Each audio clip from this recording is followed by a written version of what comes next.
Manchester City edge closer to 3 Premier League titles on the bounce, and it's all thanks to Brighton. Hey guys, welcome back to the channel, welcome to another video. Arsenal 0, Brighton Hove Albion 3. That was the final score of today's massive fixture for the Gunners. A massive game, a big task ahead of them. A crucial game to keep their Premier League title hopes and ambitions alive. And unfortunately for the Gunners, they failed in that task. Brighton came out 3-0 winners. They were worthy winners. They have essentially ended the title hopes, dreams, ambitions, whatever you want to call it, of Arsenal Football Club for this season. Manchester City edged closer to a Premier League title, and with the Gunners 4 points behind City as things stand right now, it means that Pep Guardiola's side only need one more win from their remaining 3 Premier League fixtures to secure the Premier League title for the 3rd season in a row. We're going to be talking all about the Premier League title race. We're going to be talking all about Arsenal. We're going to be talking all about Manchester City and everything else in between. But before we go any further, I would like to remind you, please like the video and also subscribe if you're new. Both things always and forever be greatly appreciated. As of right now, though, let's get into the video. Let's get things rolling. And we also like to encourage you lot as well to get involved in the comment section. I'm sure you have all kinds of interesting thoughts, comments, opinions, predictions, feelings, whatever you want to call it, on the title race, on Manchester City and Arsenal as well. But let's get into the video. Let's talk Arsenal, City, title race and everything else in between. Brighton were worthy winners today. There's no doubt about it. Played very well. Took advantage of Arsenal having to chase the game late on. And of course really put them to the sword. With obviously 2 late goals that really put the game to bed. Put the 3 points in Brighton's hands. And obviously killed off essentially Arsenal's title race. For me, that's over and done with now. I don't see City dropping significant points between now and the end of the campaign. Enough for obviously Arsenal to stage a very late comeback, shall we say. In 3 games, City only need to win 1 of those games to secure the Premier League title, and they will go on to win their 3rd Premier League title on the bounce. And then after that, of course, there is still the potential of significant and incredible and phenomenal history to be made at the end of this season by Pep Guardiola's side in the form of obviously a FA Cup final that they've got to play against their City rivals Manchester United, and of course the Champions League, which has got a massive game in the middle of this week when obviously the 2nd leg of the semi-final comes around, when they take on Carlo Ancelotti's Real Madrid, which is set to be an incredible and I'm sure it will be a sensational Champions League night of football ahead. But yes, thanks to Brighton, City take 1 giant step forward towards securing their 3rd Premier League title. Unfortunately for Arsenal, it pretty much means, doesn't it, that their title race is over. Unfortunate in a way. I really thought Arsenal could do it at certain points this season. They looked unstoppable at times, but they just seem to have fallen away towards the end of this campaign. Was it the pressure getting too much to handle for this relatively young side? I would say probably so in certain cases. I'd say that you can't go throwing away 2-goal leads the way that they did do, or whether it was going 2 goals down to the likes of Southampton. You could say Arsenal bottled it in a way, and I think you would be right to do so. The points gap that they had over Manchester City at one point was big enough. And then obviously, like I say, bottling a few games in a row. Okay, you can bottle a game at Anfield from going 2-0 up to going down to 2-2 and taking a point. That may seem a big point in the grand scheme of things. But when obviously you follow that up by doing the same thing a week later against West Ham, and then obviously a few days later against Southampton, where you go 3-1 down and only manage to claw back to 3-3, the West Ham game and the Southampton game in particular are the games that this team bottled it at, and should be labelled as such. Like, I don't necessarily like the term, unless it's thrown around as banter, but at the same time, that's the only way to describe it. Unfortunately for Arsenal, that's the only way to describe it, and they've got to just take their medicine and just get on with it for the rest of the campaign and going into next season. They can't be feeling sorry for themselves. They've got to see this as a learning curve, a learning opportunity, and a platform to build upon for the next campaign to maybe go one step further for next season. Strengthen the squad in the summer. Go again next season with a bit more experience under their belts, and obviously with Champions League football for the next campaign, it's a good opportunity to go again, to show their mettle and to maybe go one step further again, like they obviously didn't do this season. Like I say, you've got to say that Arsenal have bottled it, and I know that people will say Arsenal weren't expected to get this far, so they have overachieved. And yes, to a certain extent, Arsenal have overachieved, but at the same time, across the season, expectations can change. No one was expecting the likes of Chelsea and Liverpool to drop off as much as what they have done this season, so expectations for them have obviously altered. For teams like Manchester United, Newcastle and Arsenal that are punching above their weight, because I don't think anybody really expected them to be as high, to be as good as what they have been this season, expectations have altered for them in a more positive way. And for Arsenal, it's been a positive alteration in terms of their season aspirations. They were title challengers. They were in the ascendancy for a large part of the season. They just couldn't handle it when obviously the pressure was on, when the heat was on. They couldn't handle it. And obviously City, having been there and done that against the likes of Liverpool for the past few years and everything, they obviously had the experience, they had the know-how, they had the manager, they had everything in their favour to, of course, handle that pressure and to continue to go again and to continue to obviously put pressure on Arsenal for them to slip up. And essentially, that is what happened. Arsenal slipped up, and they slipped up, and they slipped up, and then they bounced back a little bit, and then they slipped up again in the form of losing today against Brighton. Like I say, it's not a completely terrible thing for Arsenal. It will feel like a bit of a missed opportunity. Of course it will. But if this team are as good as what people say they are, and believe me, they are a pretty good side, they need to obviously strengthen and keep things a bit fresh. They need to maybe chop and change a few things around. They may need to strengthen in depth and everything. And I think with Champions League being obviously on coming back to the Emirates for next season and everything, I think that will obviously happen. They can definitely maintain this kind of title challenging squad. Whether they'll actually make it for next season, I'm not 100% sure, because Manchester City, this side, it is basically going to be a question of who can stop them. And you can put them off, you can obstruct them for a certain time, shall we say. But when they're in this kind of form, they are unstoppable. And the scary thing for me is that this isn't even Manchester City's final form. This isn't even Erling Haaland's final form. This is a Erling Haaland that is a few years away from entering his prime. And when he does, that's going to be even scarier. This guy is breaking his own records game after game. This guy is breaking records left, right and centre. This guy is scoring goals for fun.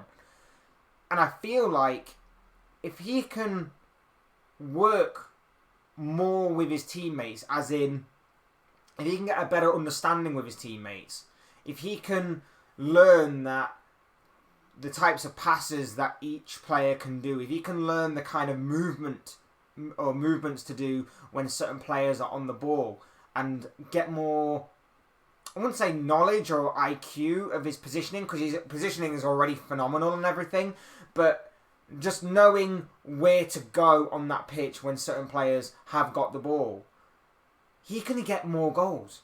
He can get more goal contributions. He can contribute more to this team. And that's the scary part. He can get even better in this team.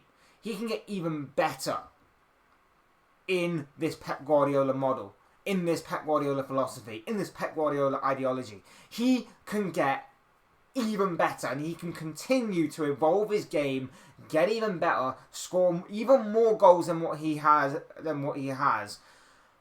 and he can just be on a completely different level. He can be on the level of the likes of Messi and Ronaldo. That it might seem a bit too far away right now, But in terms of what he can achieve, in terms of not just being an individual, but in terms of being with a squad like this City squad, with the manager, with the right players around him, with the right knowledge of where to go on the pitch, what to do, and everything else on them lines, and obviously assuming that he doesn't get injured, Haaland can reach entirely new levels, not probably found by any player that we've seen in their prime in the Premier League. We've had some phenomenal players, don't get me wrong, but he can definitely grow to a new level, and this Man City side can definitely continue to reach new levels. If they pretty much won the treble. They pretty much won 3 on the bounce. They pretty much won 3 Premier League titles in a row. They could also win the treble in the same season. Who's to say that next season they won't win the quad? Who's to say next season they won't win everything? Who's to say next season they won't win everything and go invincible?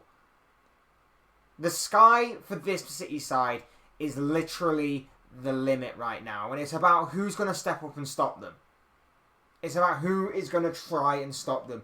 Arsenal have tried this season and they've failed. Will they come back again next season and be even stronger to try and maybe go one step further? Only time will tell. We've saw Liverpool for the past few years try and do it.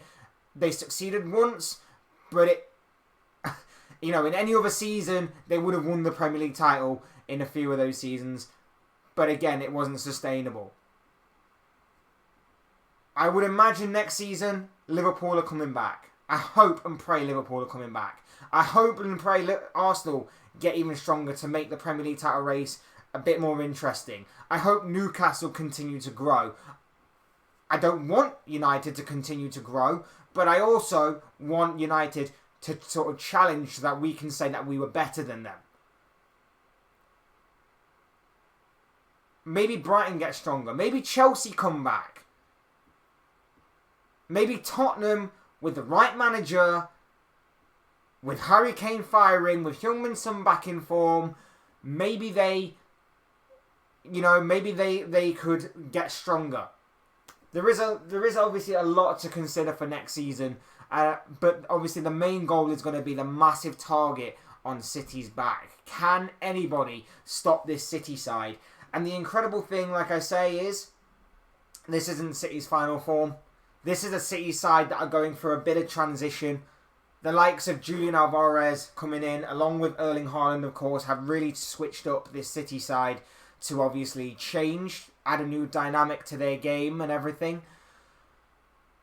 And if this is a City side in transition that still go on and probably could achieve 94 points by the end of the campaign, I'd hate to think what a City side that are in top gear, full throttle, right in the fast lane throughout, relentless, ruthless, are going to look like under Pep Guardiola, with Erling Haaland spearheading their attack, with the kind of players that they have at their disposal, the likes of Kevin De Bruyne, Phil Foden, Riyad Mahrez, Jack Grealish, Ilkay Gundogan, who's been phenomenal these past few weeks. And then obviously defensive-wise, Ruben Diaz strong as ever, Nathan Ake absolutely solid and being probably a very unsung hero, shall we say, a proper underrated talent there. Emmanuel Akanji as well, I think he's been brilliant, and I think he's only going to get stronger and stronger season after season as well. This City side continue to keep things fresh, whilst also continuing to maintain the same level of hunger, same level of desire, same level of determination, and the same high motivation to continue to go season after season after season after season and achieve what Pep Guardiola wants to achieve. And that for me is absolutely phenomenal. That for me is absolutely insane. And let's just talk about Erling Haaland for a second once more, because if he wins the treble this season, and let's face it, he could have had probably 60 goals in all comps by now. By this point, he has missed a few. I will give him that. He has proven he's human. He has missed a few, but with the amount of goal contributions he does have, with the Premier League title pretty much sewn up. Just needs a bit of confirmation. With an FA Cup that is seemingly Manchester City's for the taking. If they beat Real Madrid in the semi-final, I don't see them having any problems in beating Inter Milan in the final. I know that Inter obviously smashed AC Milan the other night, but City, I think, are a different kettle of fish altogether. If Haaland wins the treble, if Haaland continues to score between now and then the campaign in all three of those competitions that are clutch moments to win them the tie,